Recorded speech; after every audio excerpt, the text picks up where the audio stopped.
1월 7일 주일 예배를 시작하도록 하겠습니다. 왜 이렇게 어둡지?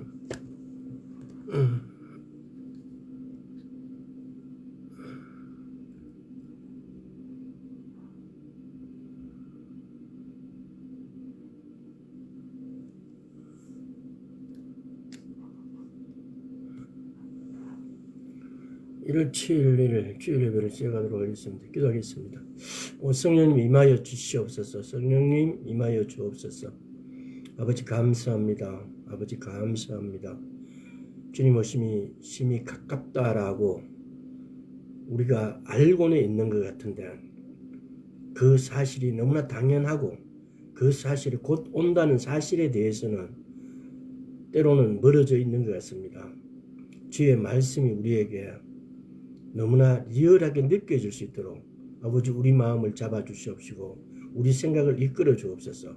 감사드렸고 우리 주 예수 그리스도 이름으로 기도드리옵나이다. 아멘.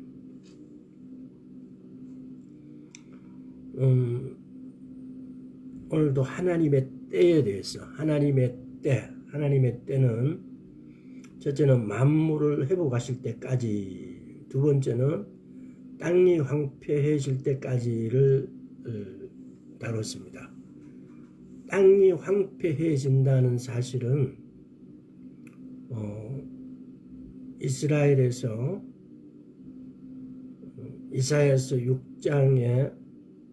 6장과 사도행전 28장에서 우리가 예를 들어서, 그러니까 사도행전 28장 25절에서 27절 말씀이 이사야서 6장 10절에서 12절의 말씀에서 그대로 인용한 거죠. 그래서 오늘은 이걸 말씀드린 적이 있었던 것 같기도 하고 한데, 우리가 성경을 보면은 일반적으로 우리가 성경을 살 때도 관주 성경을 사라라고 권해드리고 싶어요. 그러니까 성경이 여러 종류가 있는데 그 중에서도 특별히 관주 성경을 사라고 권하고 싶어요. 관주라는 것이 뭐냐? 관주라는 것은 전후 참조라는 의미예요. 그 관주라는 직접적인 뜻은 구슬이 껴지듯라는 이런 의미예요. 따라서 관주라는 것은 상호 연관이 되어 있는 거죠. 그래서 이걸 관주를 갖다가 네 가지 관주로 이렇게 구분을 해놨어요. 그러니까 이 관주 중에는 인증관주는 신약 본문의 구절이 구약에서 인용되었다면 어느 부분에서 어느 부분인지를 확인할 수 있는 것. 방금 제가 말씀드렸잖아요. 사도행전 28장에서 말씀이 사도행전 28장에서 보면은 그 말씀에 한번 찾아볼까요? 사도행전 28장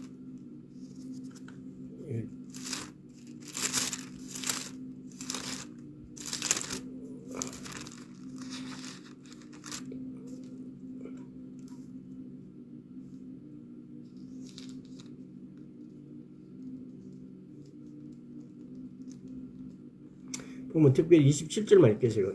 이 백성들의 마음이 완악하여져서 그 귀로는 둔하게 듣고 그 눈을 감았으니 이는 눈으로 보고 귀로 듣고 마음으로 깨달아 돌아와 나의 고침을 받을까 함이라 하였으니, 이걸 이사야서 6장에 그대로 이 말씀을 가지고 인용한 거죠. 이사야서 6장 9절 보세요. 여호와께서 가라사대 가서 이 백성에게 이르기를 너희는 듣기는 들어도 깨닫지 못할 것이요 보기는 보아도 알지 못하리라 하고, 이렇게 말씀은 보면은 예수님께도 신약 성경을 보면은 이렇게 많은 부분을 인용을 해와요. 때로는 미드라슈에서, 때로는 야살의 책에서, 디모데 후서에 보면은 얀네와 암브레라는 단어가 다른 어떤 구절에도 얀네와 암브레가 없어요. 근데 얀네와 암브레라는 이름을 이렇게 하는데 그것이 어디 있느냐라면 야살의 책에 있어요. 그래서 예수님께서 신구약의 예를 들어서 모세 오경뿐만 아니라 미드라시 미시나 뭐 기타 이런 어떤 것에서도 가서 인용을 하셨어요. 그래서 우리가 성경에 보면은 어떤 구절 옆에 조그마한 글씨로 지금 이렇게 적혀 있는 걸 보면은 그런 걸 지금 예를 들어서 사도행전 28장에서 이사야서에 있는 말씀을 가져와서 인용하였듯이, 그래서 이렇게 해서 신약의 본문의 구절이 구약에서는 이런 걸 인증관주라 그래요. 두 번째 관주는 비교관주라 그래요. 같은 주제를 말하고 있는 성경 곳곳의 구절들을 비교해 볼 수 있다. 그러니까 이거 보면은 같은 주제를 말하고 있는, 때로는 인증관주이면서도 비교관주가 될 수도 있겠죠. 또 이렇게 같은 주제를 말하고 있는 성경 곳곳의 구절들을 비교해 볼 수 있다라는. 그래서 밑에 우리 관주를 보면서 때로는 이것이 인증관주로, 때로는 비교관주로, 또 보라관주가 있어요. 어떤 용어나 개념이 최초로 사용된 것과 성경의 다른 저자는 어떻게 사용했는지를 볼 수 있게끔 그렇게 연관지어 놓은 거죠. 그러니까 이걸 보라관주라고 그러고, 그 이외에 이렇게 하는 것을 일반관주라고 그래요. 왜 이걸 설명드리냐면, 이 관주에 대해서는 이런 걸 성경에는 분명히 밑에 이렇게 이게 뭔가 연관이 있는 건 알겠는데, 우리가 성경을 말씀을 연구할 때 또는 말씀을 볼 때 우리 연구 첫째 대상은 말씀에서 말씀입니다. 그리고 말씀에서 말씀을 연구하고 읽어보고 확인하고 그래도 그것이 이해가 못하는 부분에 대해서는 묵상하고 기도하는 거죠. 그래서 묵상하고 기도할 때 내가 말씀과 말씀에 된 관주에서 알 수 없었던 것을 내가 성령님께 직접 묻게 되는 거죠. 그러면 성령님은 반드시 답해 준다는 겁니다. 근데 이런 우리가 예를 들어서 성경을 연구하고 공부한다라는 것은 내 지식을 넓히는 데도 물론 약간의 의미는 있으나, 내 지식을 넓힌다는 의미로 다가가기보다는 나와 하나님하고의 친밀함을 회복하는 겁니다. 내가 하나님을 알아가는 과정이에요. 그래서 내가 하나님하고의 나의 관계가 친밀하게 되어지면 되어질수록 하나님은 하나님에 있는 모든 것을 더 주시려고 하세요. 이사야서 30장을 한번 볼까요?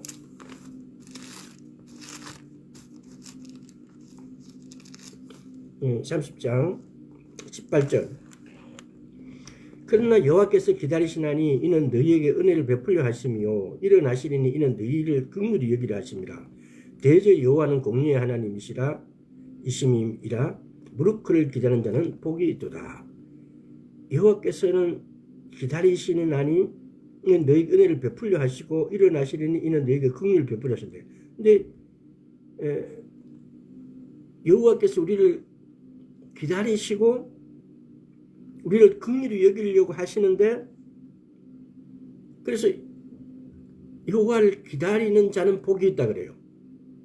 근데 이 말의 깊은 뜻을 보면은 일전에도 말씀드렸지만은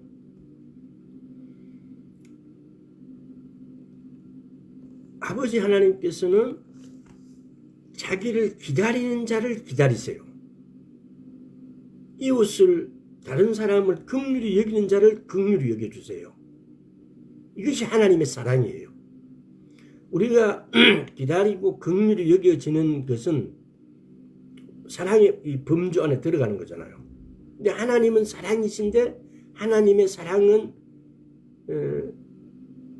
요 구절만 가지고, 물론 다른 부분도 포함될 수 있겠으나 가장 큰 맥락 중에 이 구절이에요. 뭐냐면은 하나님은 사랑의 하나님이신데 하나님을 사랑하는 사람을 그 하나님께서도 사랑해 주신다. 자, 그 사랑 안에는 하나님은 자기를 기다린 자를 기다리시고 다른 사람을 긍휼히 여긴 자를 긍휼히 여겨 주시는 거예요. 이것이 하나님의 사랑이에요. 우리는 이 어떤 하나님하고의 관계, 하나님의 어떤 뭐라 그럴까, 공의와 정의로 하나님의 보좌의 기초라는 사실, 공의와 정의라는 하나님의 보좌의 기초적인 사실을 우리가 안다면은 하나님의 공의와 정의에 합당하게 우리가 살아내어야 된다는 겁니다.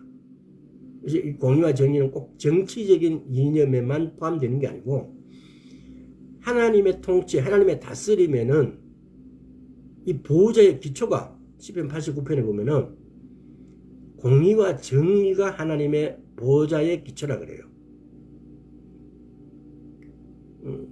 그래서 그런 부분들을 우리가 충분히 묵상하면서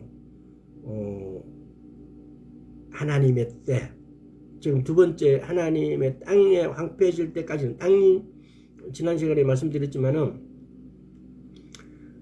1850년까지 이스라엘의 예수 그리스도를 그때 당시도 믿고 있었던 분들이 성지 탐사를 성지 뭐라 그래요? 성지 방문을 가기 위해서 간 거예요. 갔는데 성은 무너지고 융용민 같이 그야말로 그런 사람들만 몇 사람이 왔다 갔다 할 정도로 완전히 예루살렘 자체가, 예루살렘이 그렇게 사람이 없고 무너지고 뭐 그런 음침한 곳이 되어 있다면은 다른 지역은 말할 것도 없지요. 그래서 하나님 말씀 그대로 땅을 완전히 쉬게 하시고 황폐케 하시고, 근데 그래서 땅이 황폐케해질 때까지, 지금 이 말을 다시 보면은 땅은 황폐해졌다가 지금 회복되고 있다는 겁니다. 그래서 왜 우리가 어느 때에 예수님이 재림하실까 이런 부분에 있어 가지고 이 때까지는 굉장히 중요한 기본 어떤 원인을 제공하게 되고, 기본적으로 이런 문제가 해결되어지고 이런 문제에 접근했을 때 예수님께서 오심이 가깝구나 또는 다 됐구나 라고 이렇게 우리가 느낄 수 있다는 겁니다. 누가복음, 오늘 세 번째 누가복음 21장 한번 볼까요?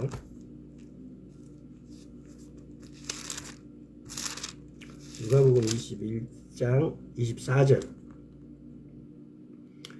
제 칼날에 죽임을 당하여 모든 이방인 사로잡혀 가였고 예루살렘은 이방인의 때가 차기까지 이방인들에게 발표해. 이방인의 때가 차기까지, 이방인의 때가 차기까지. 이 구절은 밑에 제 책에는 보면, 이 밑에 보면은 다니엘서 9장 26절과 로마서 11장 25절라고 이렇게 적혀져 있어요. 특히 로마서 11장 25절 한번 가볼까요? 자, 로마서 11장 25절 가보면은, 형제들아 너희가 스스로 지혜 있다 함을 면기 위하여 이 비밀을 너희가 모르기를 내가 원치 아니하노니, 이 비밀은 이방인의 충만한 수가 들어오기까지, 이방인의 충만한 수가 들어오기까지 이스라엘이 들어는 완악하게 되겠다. 지금 이방인의 충만한 수가 들어오기까지와 누가복음 21장에서 이방인의 때가 차기까지, 이방인의 때가 차기까지는, 이거는 우리가 관주를 봤지만은 이방인의 때가 차기까지와 이방인의 충만한 수가 들어오기까지는 동일한 의미예요. 그러면은 로마서는 이방인의 이 충만한 수가 차기까지를 인용을 했다는 겁니다. 로마서를 쓴 바울은 인용을 했다는 거죠. 그래서 조금 전에 우리가 관주를 살펴봤잖아요. 그러면 이 관주는 이게 어디 구절에서 이렇게 인용을 했을까? 인증, 보라, 비교, 일반 관주, 이 네 가지 중을 이렇게 여러분들이 생각하시면서 이렇게 살펴보세요. 그래서 누가복음 21장 24절의 이 말씀과 로마서 11장 25절의 이 말씀은 이방인의 충만한 수가 찰 때까지와 또 이방인의 때가 차기까지 거의 동일한 의미로 받아보면 됩니다. 그래서 이사야서 4장을 한번 볼까요? 이거 그대로 이렇게 발표해 놓으시고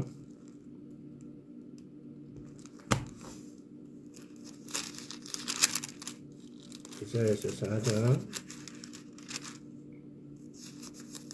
2절에서 6절 그날의 여호와의 사기 아름답고 영화로울 것이요 그 땅의 소사는 이스라엘이 피난한 자를 위하여 영화롭고 아름다울 것이며 시온에 남아있는 자 예루살렘에 머물러 있는 자 곧 예루살렘에 있어 생존한 자 중 농명된 모든 사람은 거룩하다 칭함을 얻으리니 이는 주께서 그 심판하는 영과 소멸하는 영으로 시온의 딸들의 더러움을 씻으시며 예루살렘의 피를 그 중에서 정결케 하실 때가 됩니다. 여호와께서 그 거하시는 온 시온산과 모든 지표 위에 낮이면 구름과 윤기 밤에는 화염의 빛을 만드시고 그 모든 영광 위에 천막을 덮으실 것이며 또 천막이 있어서 낮에는 더위를 피하는 그늘을 지며 또 풍우를 피하여 숨는 곳이 되리라. 예루살렘의 이 4절에 예루살렘의 피를 그 중에서 정결케 하실 것이며 이렇게 일어났어요.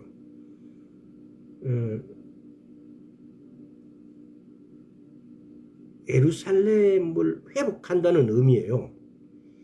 그 심판의 영과 소멸하는 영으로 시온의 딸들의 더러움을 씻으시며 예루살렘의 피를 그 중에서 정결케. 예루살렘의 피가 뭐겠어요? 예루살렘에서 죽은 사람들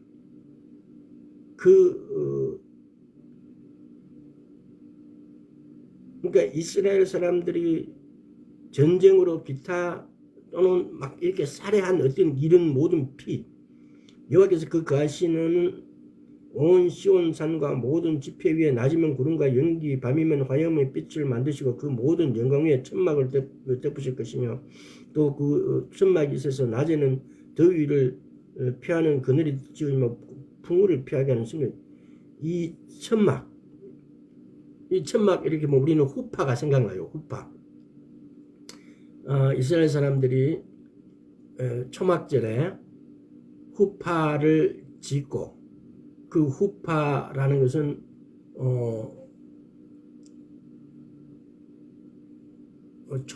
초막집이에요. 그래서 그 초막집에서 얼기설거려진 그런 곳에서 바로 하늘의 별들을 바라볼 수 있는 그런 초막집에서 지내죠. 초막절에. 그렇게 후파를 덮으신다고요. 자, 또 시편 102편 한번 볼까요?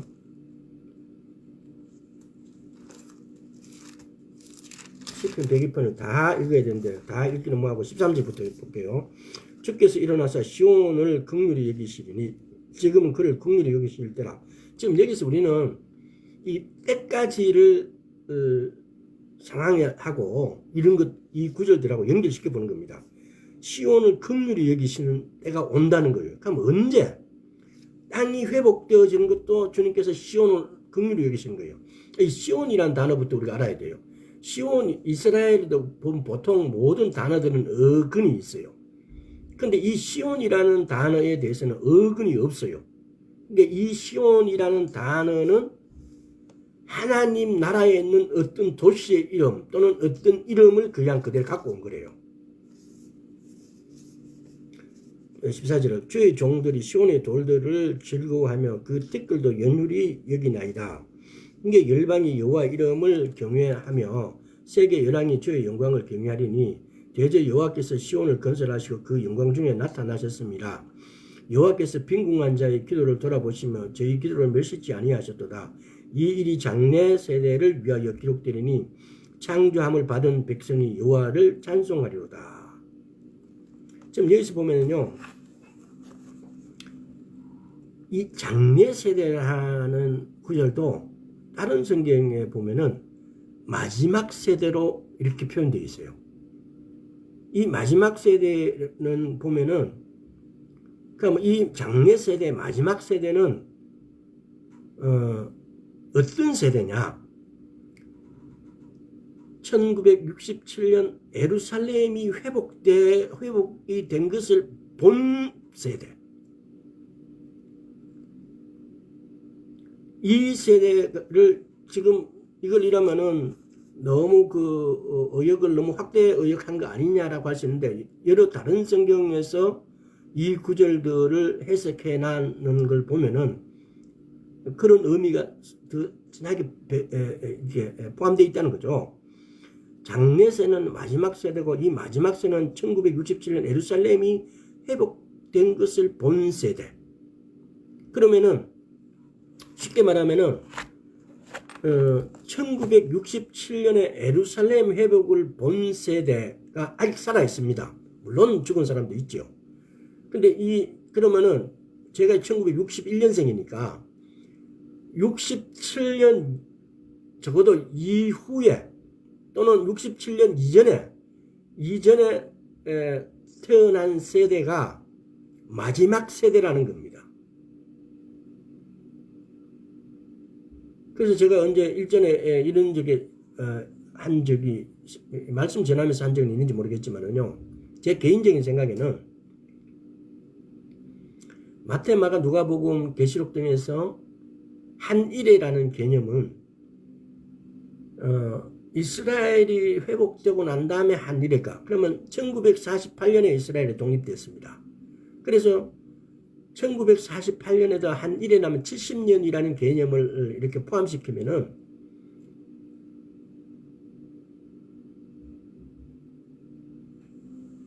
2018년쯤 되면은 한일회가 끝나요. 그냥 70년이 꽉 차버린 거예요.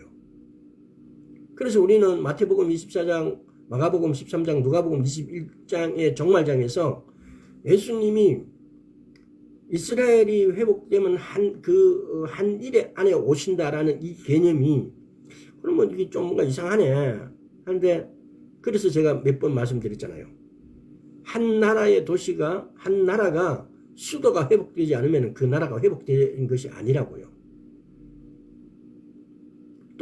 그러면 또 만약에, 그래서 1967년 플러스 70하면 2037년 되면 70년인데, 그때 또 안 오면 또 뭐라고 할 거냐라고 말할 수도 있겠죠.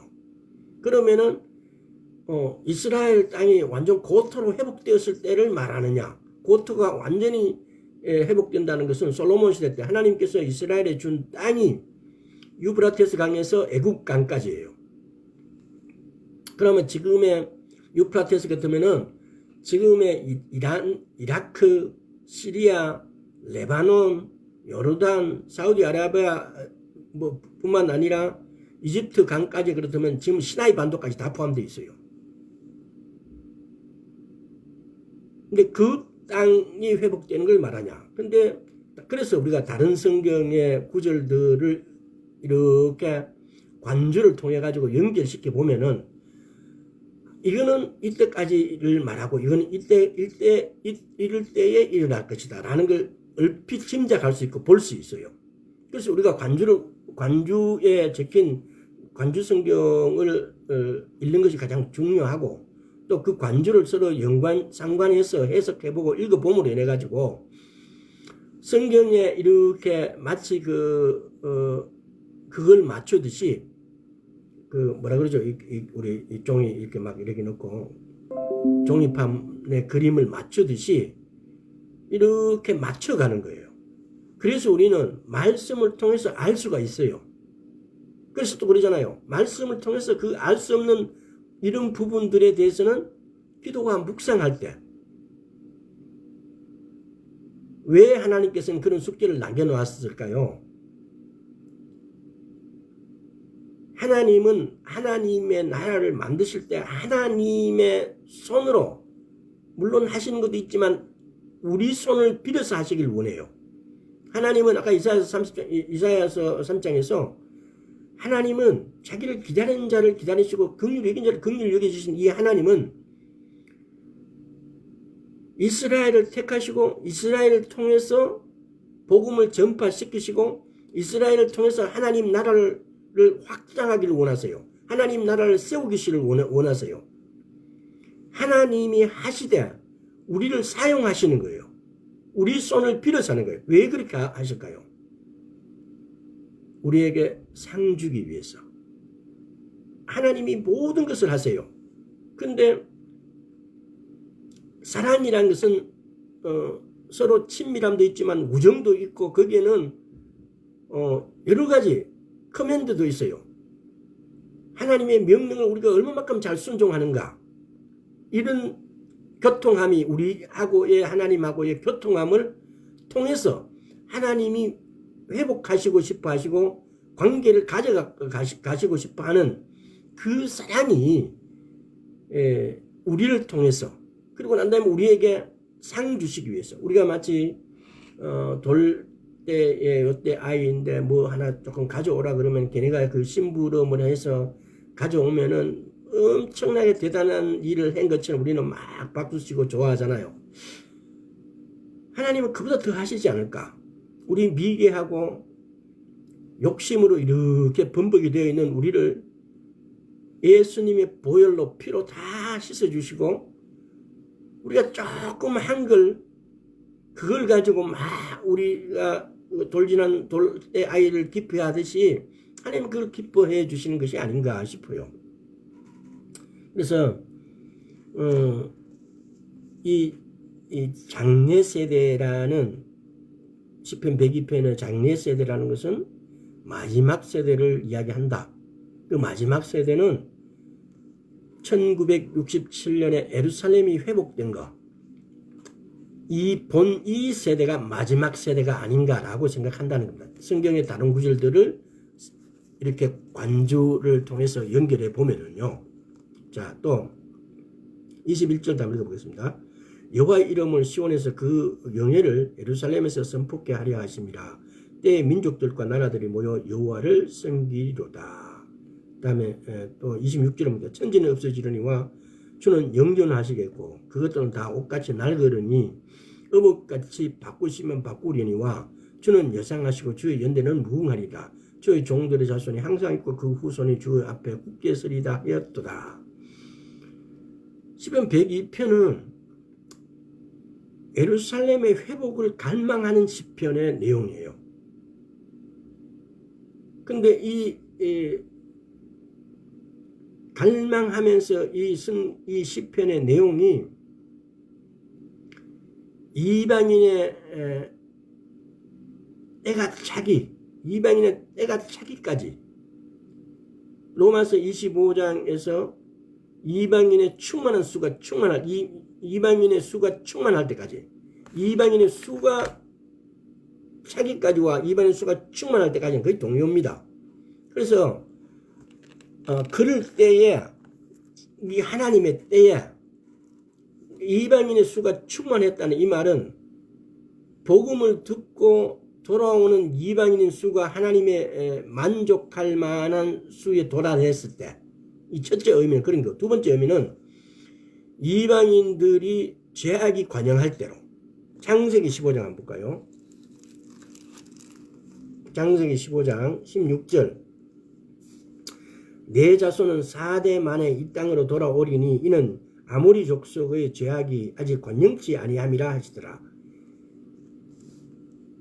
죄악이 관영하는 것하고 이방인의 수가 충만한 것하고, 성경에 보면은 이런 의미로 출애굽할 때 너가 4대 만에 돌아오리라 하고 말씀하시는데 왜 4대였는가?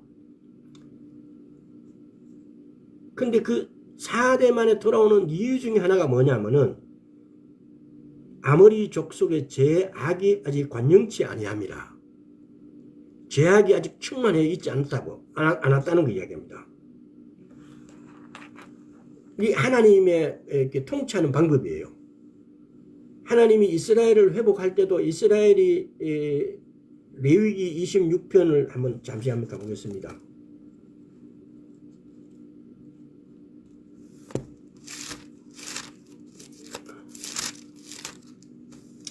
레위기 26편에 보면요.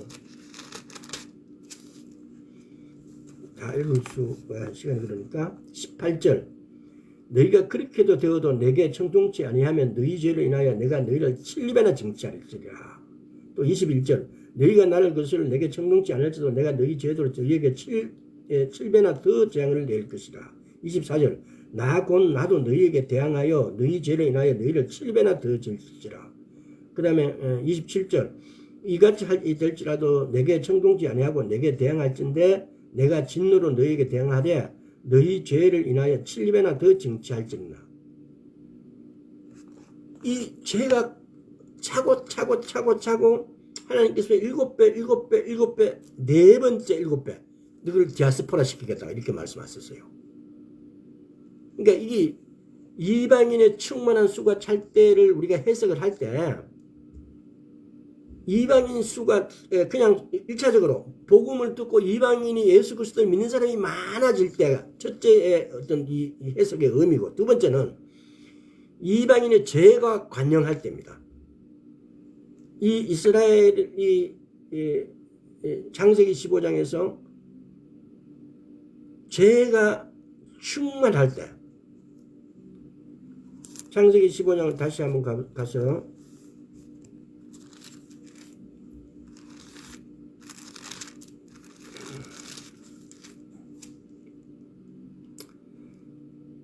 내 자손이 4대 만에 이 땅으로 돌아오리니 이는 아모리 족속의 죄악이 아직 관영치 아니함이라 하시더라.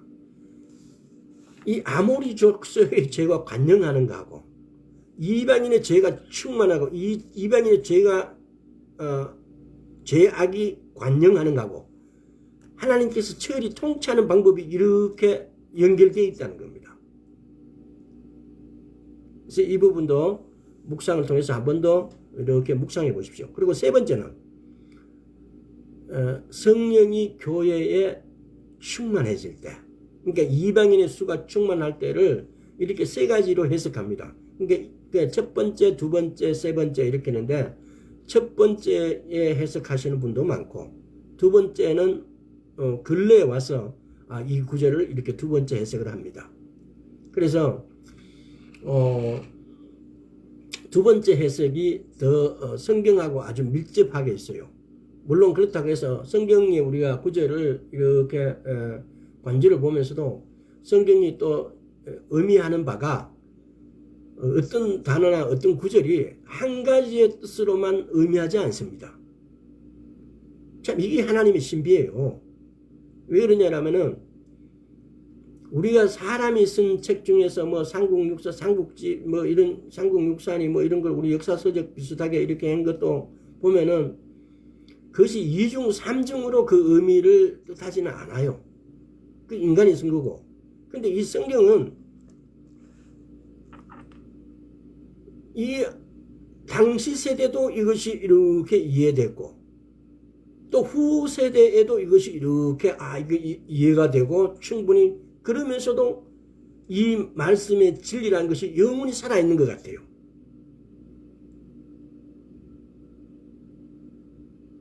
이 성경의 어떤 한 구절은 당시 기록될 때만 하나님의 말씀으로 기록된 게 아니라 우리 후대에게도 그대로 역사성이 살아 역사하고 또 오늘날 그 구절 그대로 내게도 역사하고 이 놀라운 거예요.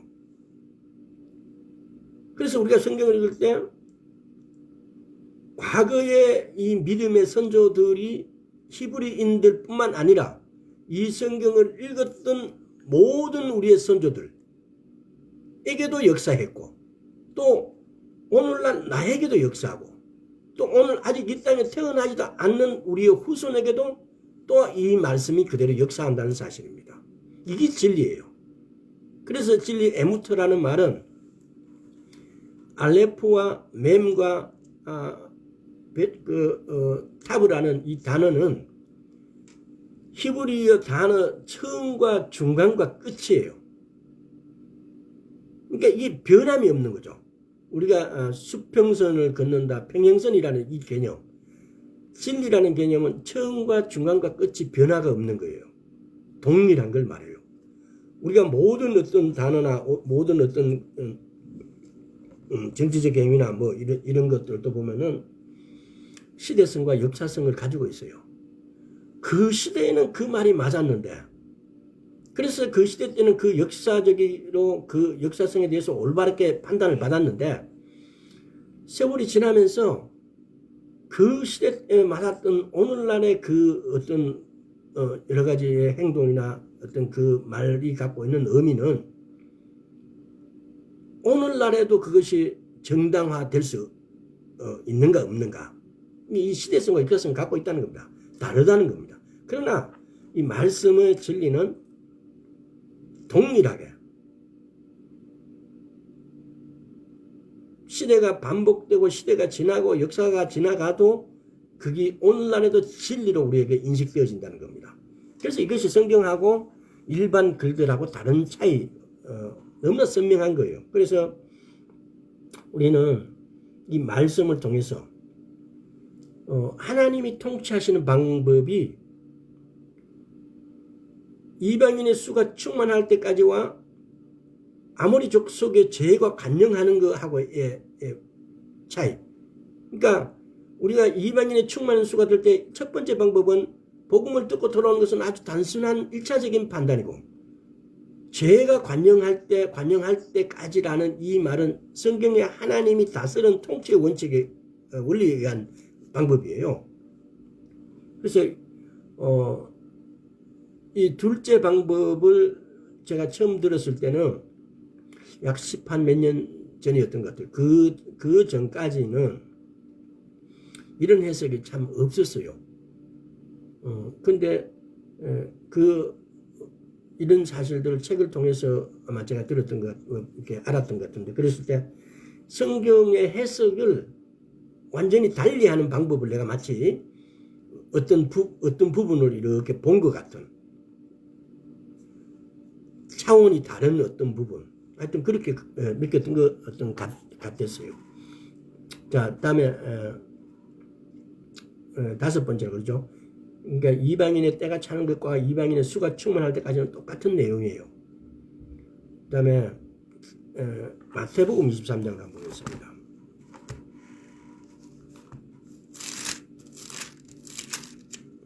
마태복음 23장 39절 내가 너희에게 이르노니 이제부터 너희는 찬송하리라 주의 이름으로 오시는 이어 할 때까지 나를 보지 못하리라.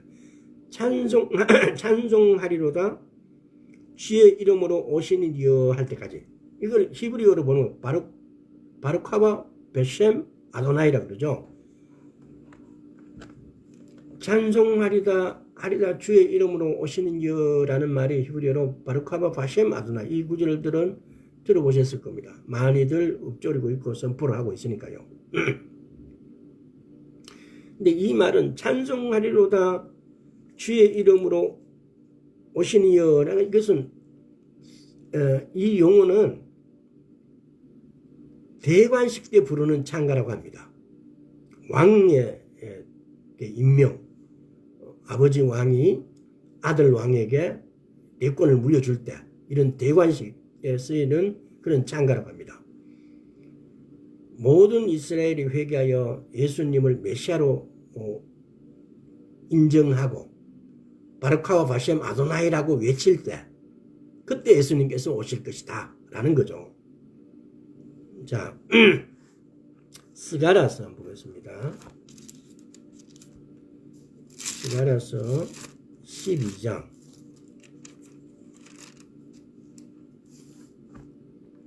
9절에서 14절 예루살렘을 치러오는 열국을 그날에 내가 하기를 힘쓰리라. 내가 다윗의 집과 예루살렘 거민에게 은총과 강구하는 심령을 부어주리니 그들이 그 찌른 바 그를 바라보고 그를 위하여 애통하기를 독자를 위하여 애통하듯 하며 그를 위하여 통곡하기를 장자를 위하여 통곡하듯 하리로다. 그날에 예루살렘에 큰 애통이 있으리니 무깃도 꼴짝이 하다드 림몬에 있던 애통과 같을 것이라.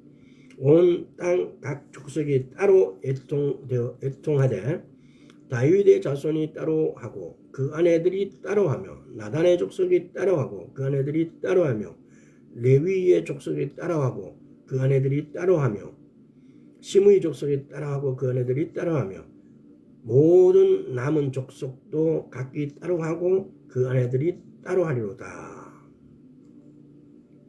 이 대속죄절에 속죄하는 어떤 그 절기의 어떤 것으로 따지면 그런 내용이에요.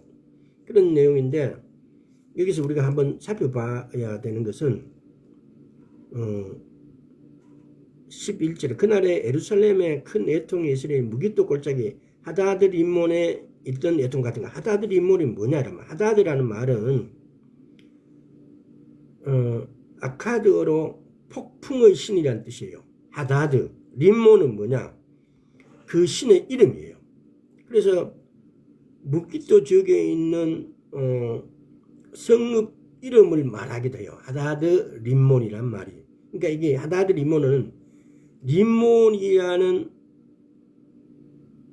림몬 폭풍의 신 림몬 이런 우리말로 하면은 뭐 이런 개념이 더 많아요. 이곳에서 림몬 신을 위한 제사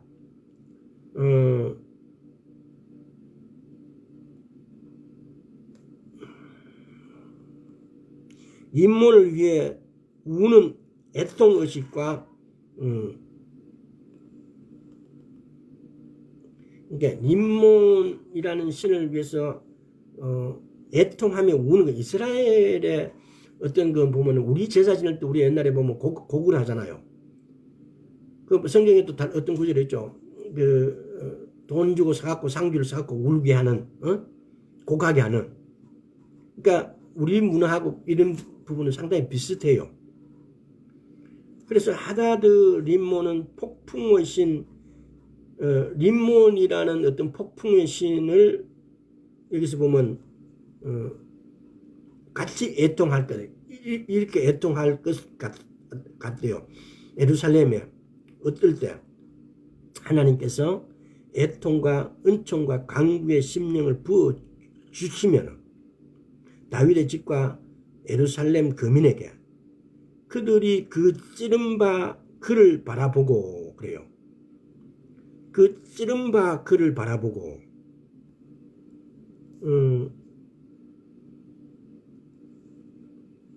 그 찌른바 그를 바라보고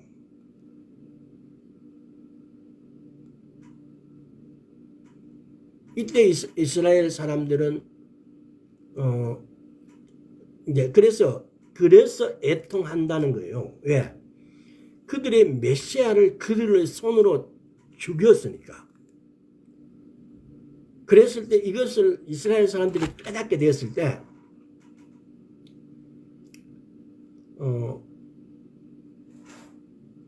그들의 메시아 수천 년 동안 그들은 조상 대대로부터 그 교육을 받아왔어요.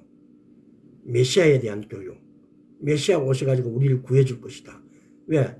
이방인으로부터 침입을 받고 이방인으로부터 전쟁을 또는 모든 억압적인 조건을 통해 가지고 또 디아스포라 돼서 막 이런 억울하고 막 그 나라 자체를 잃어버린 이런 상황에서 그들이 기다리는 것은 그들의 메시아예요.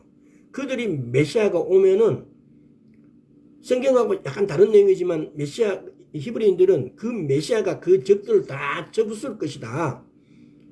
또 그래서 그들에게 복수해 줄 거다라는 이런 1차적인 어떤 이런 소망들을 가지고 있어요.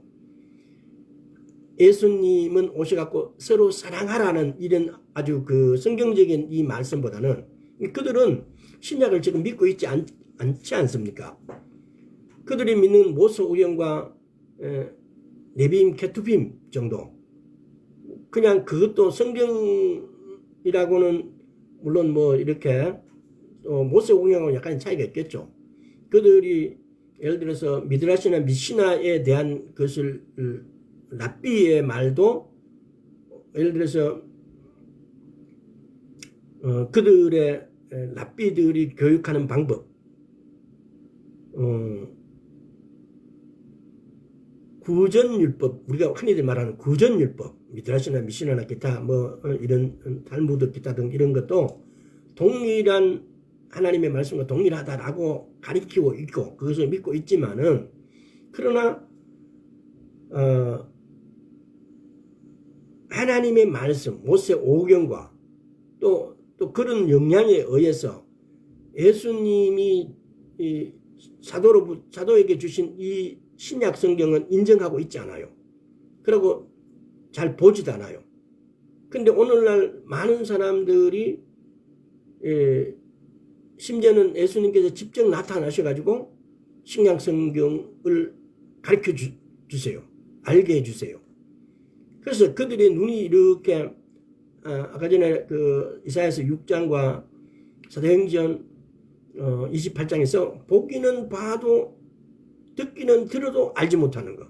그들의 눈을 이렇게 벗겨주셨을 때 그때에 이런 일들이 마치 대속죄일 날에 통곡하듯이 이런 통곡이 일어난다는 거예요. 그것도 여기 보면은 따로 그러니까 이 회개의 어떤 이런 원칙 1차적 접근으로만 이렇게 봐도 우리 민족은 내가 대신 회개할게요. 이런 개념이 아니라 내 모든 죄는 내가 하나님 앞에 내 스스로 내가 직접 내 죄는 내가 회개한다는 개념으로 1차적으로 해석하고 여기 보면 더 다른 의미도 있겠죠. 이렇게 보면은 다윗에서 따라하고 그 아내들이 따라하고 나단의 족속이 따라하고 그 아내들이 따라하고 레위 족속이 따라하고 그 아내들이 따라하고 시므이 족속이 따라하고 그 아내들이 따라하고 모든 남은 족속도 각기 따로하고 그 아내들이 따라할지라.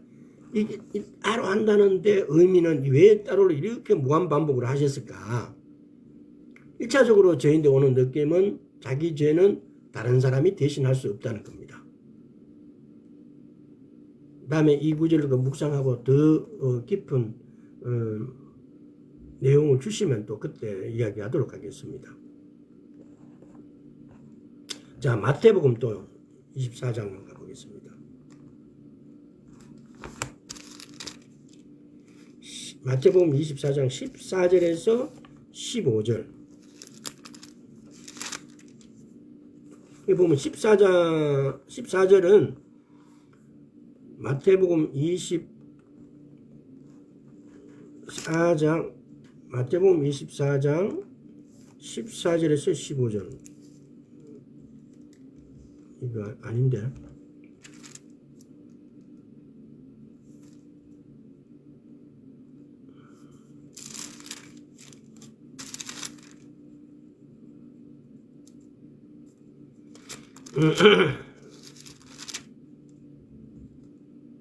아, 24절이 아니고 마태복음 24장이 아니고 23장 23장 14절은 제 책에는 이 없음 이렇게 기록되어 있어요. 이 킹제임스 번역에 보면은 나와 있어요.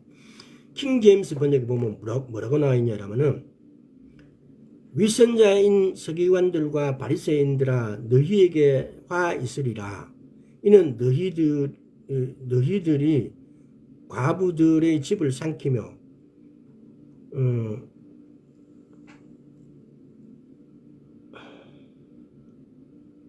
남에게 보이고자 길게 기도하며 하기 때문이라. 그러므로 너희는 더 큰 심판을 받으리라. 자, 15절 화에 있을진저 외식하는 서기관들과 바리새인들이여 너희는 교인 하나를 얻기 위하여 바다와 육지를 두루 다니다 생기면 너희보다 배나 더 지옥 자식이 되게 하는도다. 이게 유대인 신약 성경에서는 이 15절을 어떻게 해놨냐면은 위선적인 토라 교사 들과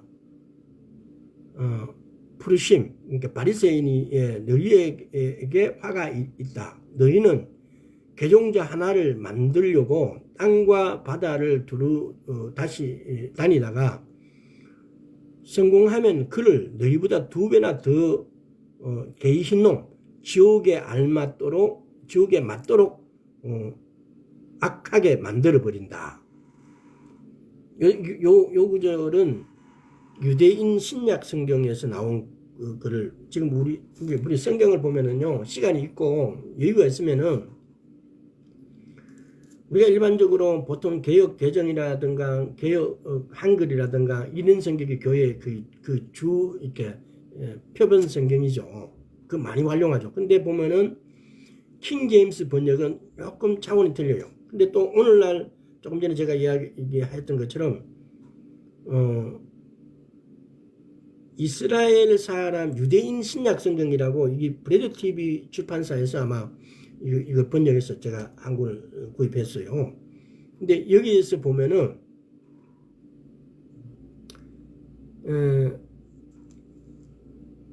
좀 이 단어가 예를 들어서 우리는 바리새인을 이렇게 이야기하는데 그거는 푸르심 이렇게 우리말로 표현하면은 전혀 우리가 조금 약간 틀려요. 그리고 또 킹 제임스 번역에도 우리 한글 개역 한글이나 개역 개정 같은 성격보다는 또 원어 발음에 더 가깝게 이렇게 한글을 이렇게 표시해 놨어요. 뭐 우리는 보면은 이런 표시에서 보면은 때로는 이게 무슨 뜻인지 한참 봐야 이게 이 뜻이구나 우리말로. 그러니까 개역 한글을 번역할 당시에 영어 표현이나 히브리적 표현들을 우리말로 이렇게 표기할 때 그때 당시에 우리말의 표기를 한 것 같아요.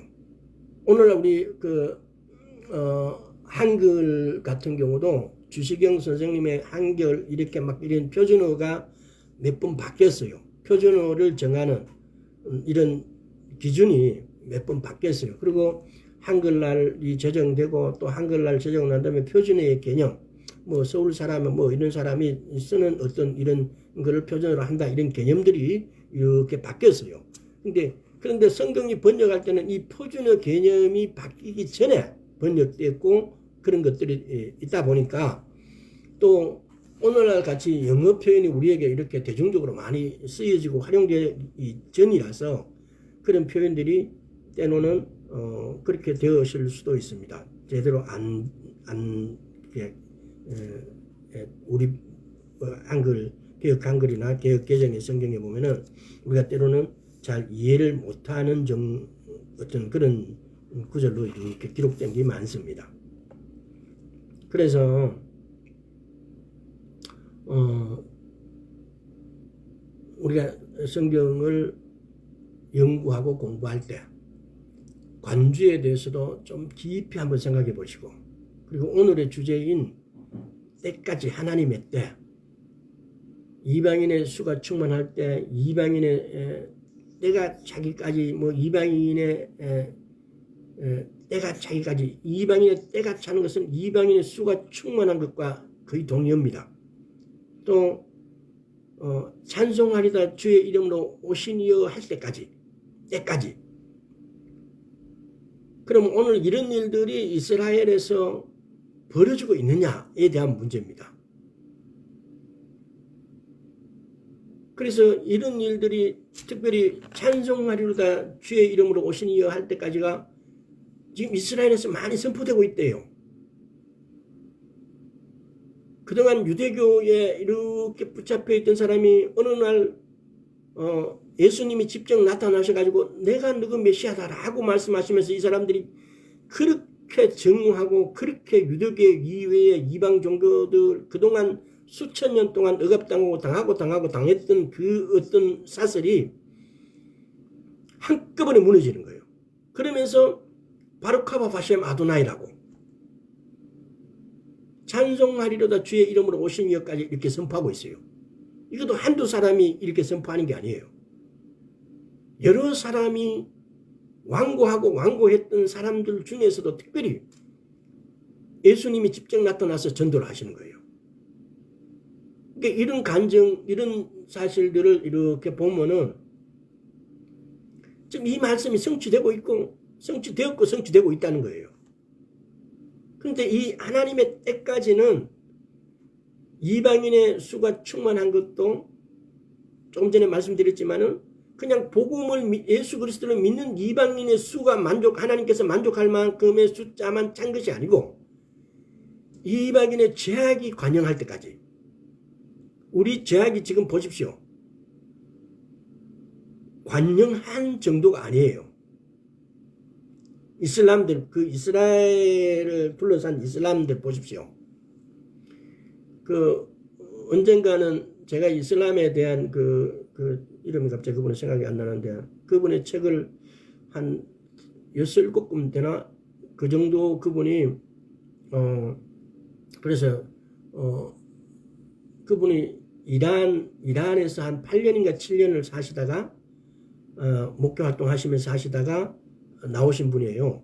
그래서 책을 여러 권 쓰셨어요. 근데 여러 권 쓰셔서 보면은 도저히 이슬람 자체가 우리가 봤을 때는 이해가 안 돼요. 근데 그 이슬람 무슬림들은 철통같이 믿고 있어요. 우리 한국에 들어와 있는 이슬람들조차도 지금 제 김해인데 때로 길거리 가다 보면 그 방석 깔고 절하는 사람이 있어요. 예배 드리는 사람이 있어요. 그 정도로 한국까지 와갖고도 히잡을 쓰고 있어요. 여성들도 보면은. 그러니까 그 사람들의 그 종교 의식은 우리가 예수 그리스도를 믿는 이하고는 차원이 틀려요. 그러니까 일전에도 말씀드렸지만은 사이비 종교면 종교일수록 종교력이 파워가 더 커요. 보면은 제가 이합 전까지 살았던 한 8년 살았던 삼방동 집에서 예수 그리스도를 믿는 사람이 전도한 사람 한 사람도 없었어요. 가정방문해서.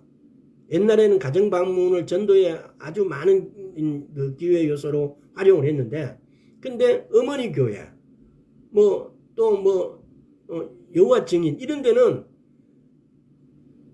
여러 번 방문해서 전도 활동을 했어요. 그러니까 뭐냐면 사이비의 이 종교성은요 탁월해요. 예수 그리스도를 믿는 우리의 신앙하고는 우리 신앙의 열정보다 걔네들의 종교성이 훨씬 더 탁월해요. 그렇다고 해서 그게 더 낫다라고는 하지 않아요. 그래서 우리가 이 말씀들을 하나님의 때를 이렇게 생각하면서 묵상하면서 오늘날 과연 바르카바 바시암 아도나이 찬송하리로다 주의 이름으로 오신 이여라고 히브리인들이 선포하고 있는지를 봐야 되고, 또 우리 입장에서는 이방인의 수가 충만한데 과연 이방인의 예수 그리스도를 믿는 자가 충만한가?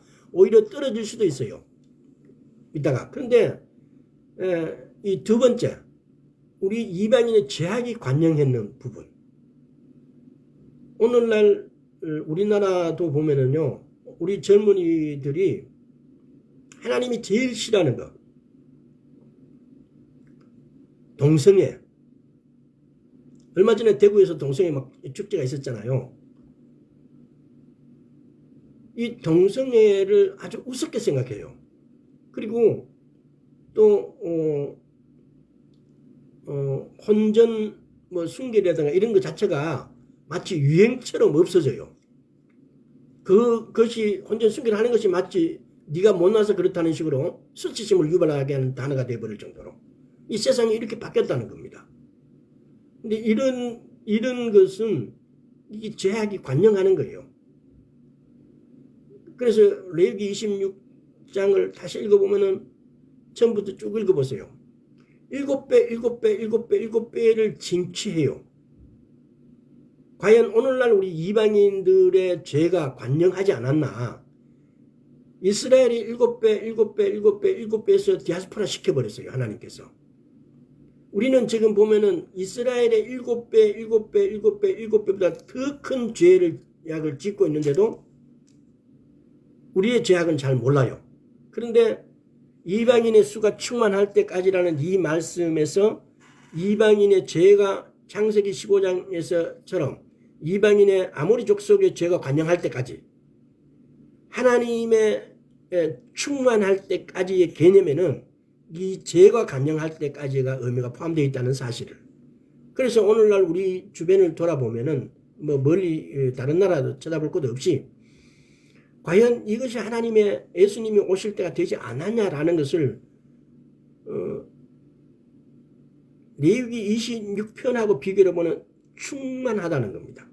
필요 충분 조건이 다 갖춰져 있다는 겁니다. 예수님이 오시기에 제가 충분히 관용하고 있다는 사실.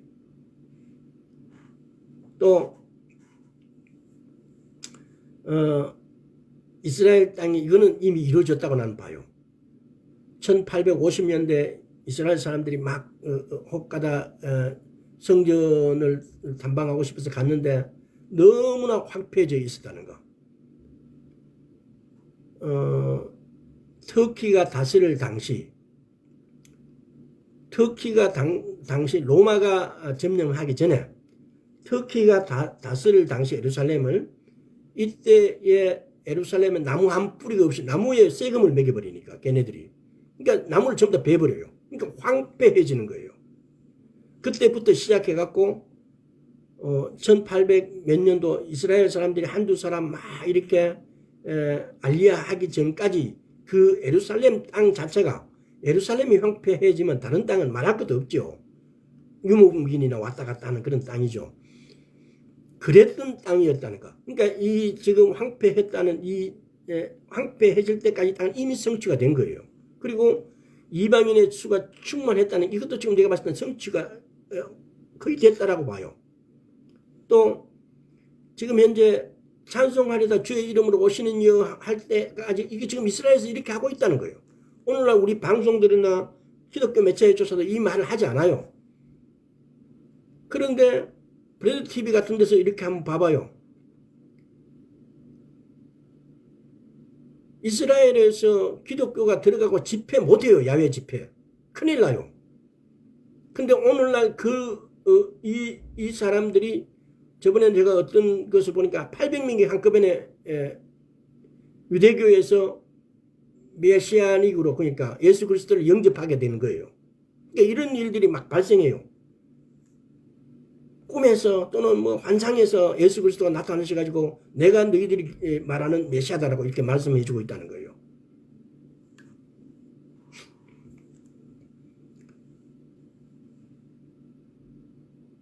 아마 첫 번째 만물을 회복하실 때까지는 이거는 아마 천년왕국 때에서 만물이 회복되지 않을까. 그래서 이사야 11장에 한번 볼까요? 이사야 11장에서 보면은